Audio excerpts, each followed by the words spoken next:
မင်္ဂလာပါဗျဒီနေ့တော့ကျွန်တော်တို့ဗာလေးပြောမလဲဆိုလို့ရှိရင်ကျွန်တော်တို့ဒီနေ့ FL Studio မှာပေါ့နော်ကျွန်တော်တို့ဒီ MIDI controller တွေသုံးနေပေါ့နော် MIDI controller တွေသုံးတဲ့အချိန်မှာ controller တွေကိုတစ်ခုချင်းစီကို assign ဘယ်လိုပေးမလဲပေါ့နော်အဲ့ဟာလေးကိုကျွန်တော်တို့ပြောကြည့်မယ်ဗျအဲ့တော့ကျွန်တော်ဒီမှာ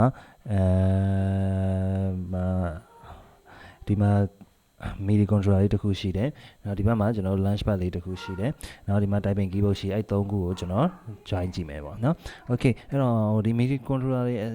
join တဲ့ဟာတော့ကျွန်တော်မပြောတော့ဘူးပေါ့နော်အခုဒီမှာဆိုရင်ကျွန်တော်ကဘာခေါ်လိုက်မလဲဆိုရင်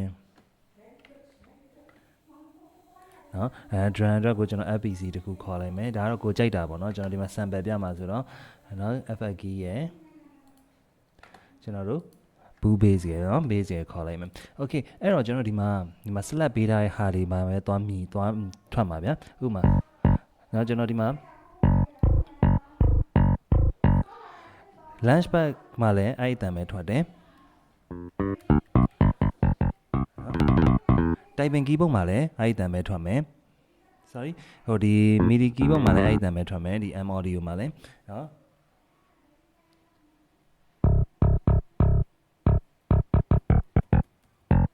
typing keyboard မှာလည်းအဲ့ဒီတန်ပဲထွက်တယ်เนาะအဲ့တော့ဒီမှာ select ကိုကျွန်တော်တို့ဒီပေါ်ပြောင်းလိုက်မယ်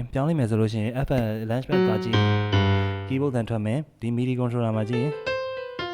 keyboard တန်ထွက်เนาะ keyboard တန်ထွက်မယ်ဒီမှာလည်း keyboard တန်ထွက်မယ်အဲ့လိုမလုပ်ချင်ဘူးကျွန်တော်တို့ဒီမှာ FPC မှာကျွန်တော်ကဒီဟာကို launchpad နဲ့ကျွန်တော်ချိန်မယ်เนาะဒီကောက်မှာပဲ launchpad ကိုတန်ထွက်ချင်တယ်ဗျာ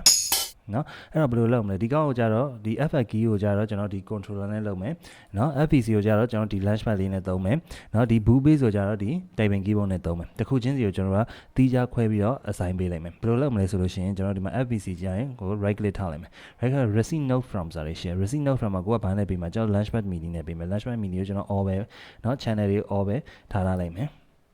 okay အဲ့ဒါဆိုတော့ဒီမှာ lock ဖြစ်သွားပြီအဲ့ဆိုရင်ကျွန်တော်ကနော် launchpadနဲ့တီးရဲ့ဟာတွေတော့ဟိုဟာပဲဖြစ်သွားမယ်ဒီ FPC ကျမ်းမှာပဲရောက်သွားမယ်ဒီမှာ FL key ကို select ပေးထားတယ်ဆိုပေမဲ့လည်းနော်နော်ဟိုဟာ launchpad ကဒီ FPC မှာပဲ assign သွားဖြစ်နေမယ်နော် boot base ပေးလဲနော်အဲ့လိုပဲသွားဖြစ်နေမယ်နော်ဒါပေမဲ့ဒီမှာဒီနှစ်ခုကကြတော့ကျွန်တော်တို့ select ပေးထားဟာဆိုရင်မှာ boot base ကို key station ရောက်နေတယ်နော်ဒီ select ပေးတဲ့ဟာပုံမှာပဲသွားပြီးတော့ဖြစ်နေတာပါအဲ့တော့ကျွန်တော်တို့ဒီ FL key ကိုကျွန်တော်တို့ကဒီ M audio နဲ့ချိန်မယ်နော် right click ထောက်မယ်ထုံးစံ receive note from ဒီမှာ launch key နော် key station mini ကိုကျွန်တော်တို့ဒီမှာချိန်လိုက်မယ်အဲ့ဆိုလို့ရှိရင် key station က FL ပဲဖြစ်သွားမယ်နော်ပြီးတော့ boot base ဆိုကြတော့ကျွန်တော် typing keyboard သွားတာကျွန်တော် right click ထောက်မယ် receive note from typing keyboard အဲ့ဆိုဒီသုံးခုကကျွန်တော်ကဘယ်နားမှာပဲဘယ်လိုပဲ select ပေးတာကျွန်တော်ကဒီမှာ lock လုပ်ထားတဲ့အတွက်ကြောင့်အဆင်ပြေပဲနော် launchpad တီး FPC မှာပဲသွားတီးမယ်နော် FL key တီးခြင်းနော် FL key တီးခြင်းလို့ရှိရင်ဒီ M audio မှာ FL key တီးလို့ရမယ်နော် bass တီးမယ်ဆိုလို့ရှိရင်ကျွန်တော်တို့ကဒီမှာ typing keyboard နဲ့တီးလို့ရမယ်